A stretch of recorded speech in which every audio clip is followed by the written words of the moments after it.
Chulo.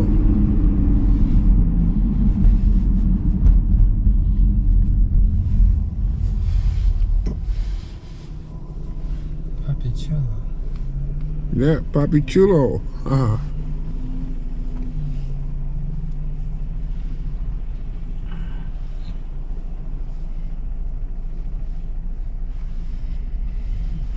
This says Richmond International Airport. This is the airport. Oh. It comes right through here. International.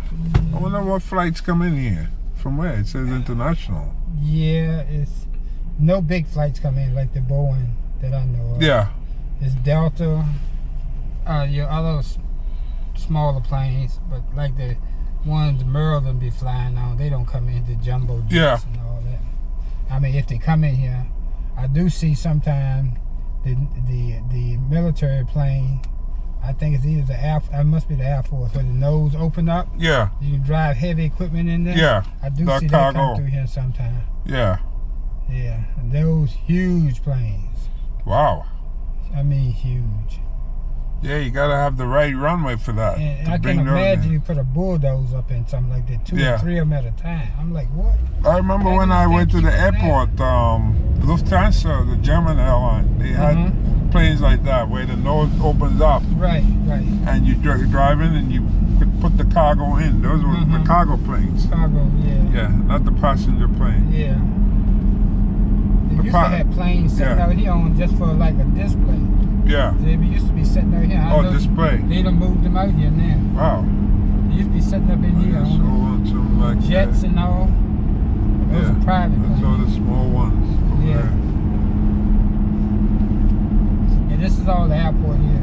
Yeah. Wow. Small airport. Yeah, it's very small. But they try to add more and more onto it. Rental car return. Yeah, that's up here on the left. Look at the tower up there. See the rental car return, GA Central. Yeah.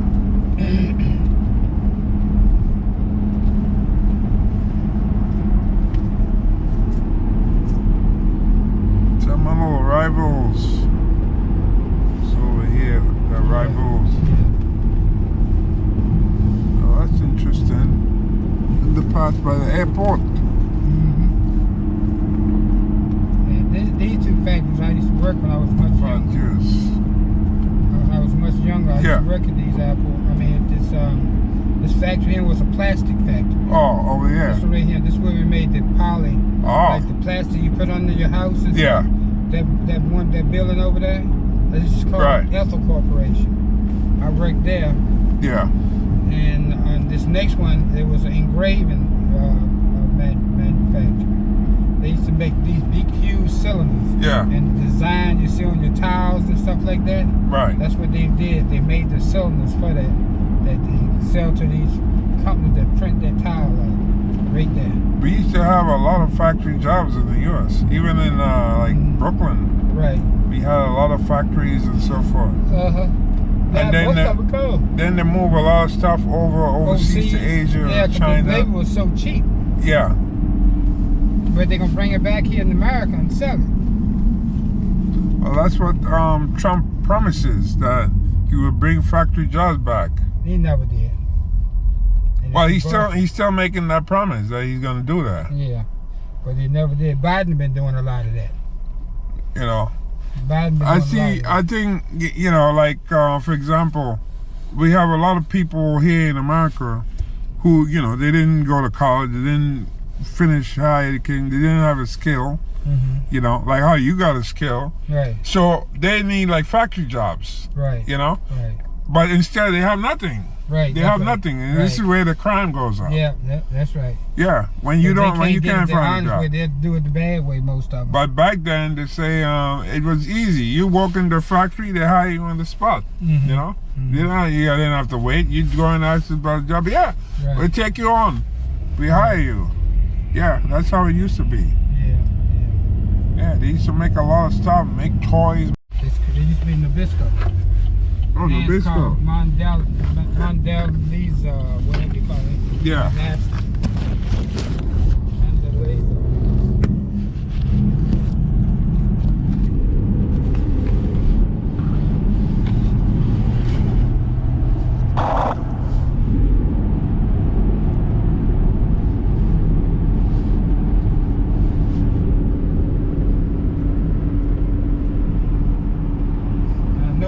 open this up. There was a white guy owning all this land right here. I used to work Right with here. him. Yeah, I think he passed away. He was an older white guy. Yeah. But now they don't open this up, so I'm thinking they either gonna build manufacturers in there or they're gonna put a subdivision there.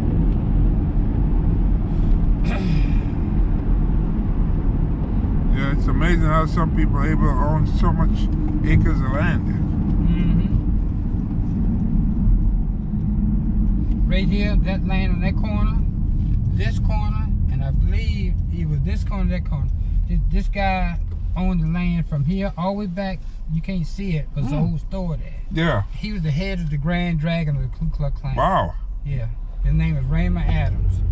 Wow. I've seen him. So when he decided to get out the Klansman, because I used to run a store there when I was in high school. Yeah. He decided to get out the Klan. They caught him and they tell me they beat him up. And they left him in the ditch for dead. Wow. This man owned hundreds of acres of land around there. All this land was his. Yeah. On both sides, I believe. And he was the head of the Ku Klux Klan. And one of his nephews, became very close friend with him. And he was much older than I am. He was a master welder. Yeah. And him and I used to talk one time. And one day I stopped by his shop. And he and I was talking. And I said, we started talking about this and that about the Klan. And I said something about the Ku Klux Klan, but the Grand Dragon, Raymond Adams. He said, you know that was my uncle. Wow. I said, I'm sorry, Bubba, like that. He said, no, don't be sorry. He said the SOB should have been dead. That's what he said. He didn't like it. And he was a white, this one that said that was his nephew. Yeah. He was older than I am by maybe 10 years, I guess. Wow. And he died about maybe 15 years ago. Oh, and a while we had back. talked about different things, like I said. But when I said I didn't know that was his uncle, and I said I needed to know. Yeah. But he said, no, the SOB should have been dead. Wow. He didn't like it. He was married to his aunt, his dad's sister. Yeah. He did not like it. But that guy, when I was 16 years old, I was with this white guy, Bubba Grubbs. He didn't take no mess off of nobody. And he looked at me one day, I was about 16, he was about 20-some years old, 30-some years old. He did me like this. Yeah. He told me, he said, my name Bubba Grubbs. You know, well, I knew who he were. Yeah. He told me, said, anybody F with you up in here, he said, you come tell me about it. He loved my sister-in-law.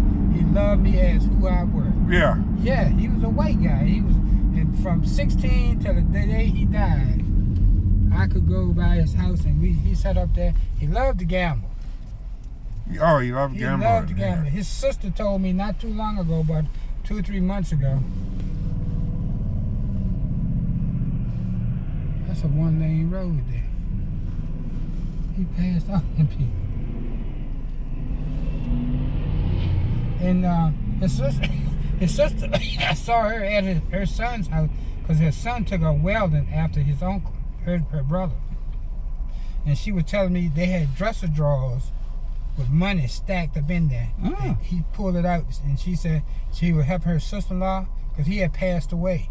Yeah. They had stacks of money in the dresser drawers. Oh, he didn't put it in the bank. Didn't put it in the bank. Yeah.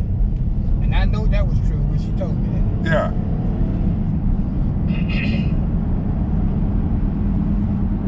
You put money in the bank, you have to deal with the IRS. But see, that's, well, now they tell me now people is beginning to do it. It is beginning to do a lot of that. They keeping that money to themselves and not putting it in the bank. Because the bank is not paying them anything. So what you putting it in there? That's making them feel too rich.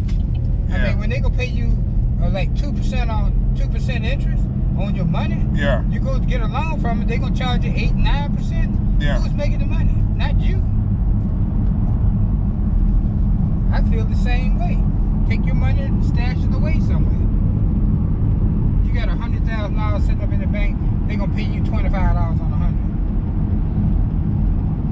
$100. They say usually when you have money like that and you don't want to put it in the bank, you put it into like government bonds, you know, money that the government borrow, and they pay bonds like U.S. savings bonds, like New York will have bonds, New York have capital bonds. They pay you back on something like that? It takes years. It may take 10 years for it to materialize. Right.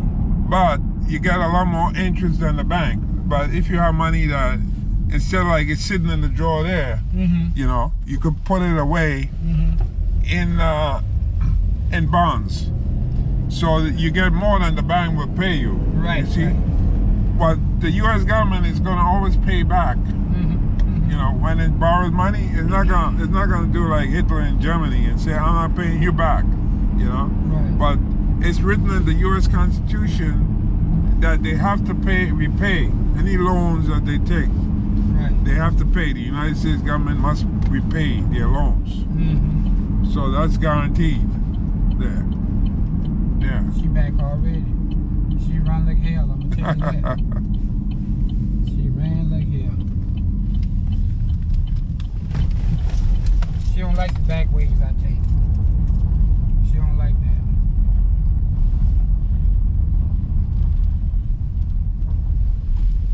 She took another way. No, she went the other way, but Yeah. I don't like going there. I like going the back way. Oh, okay. So she gonna tell me if I tell y'all about it when she get in there. Right.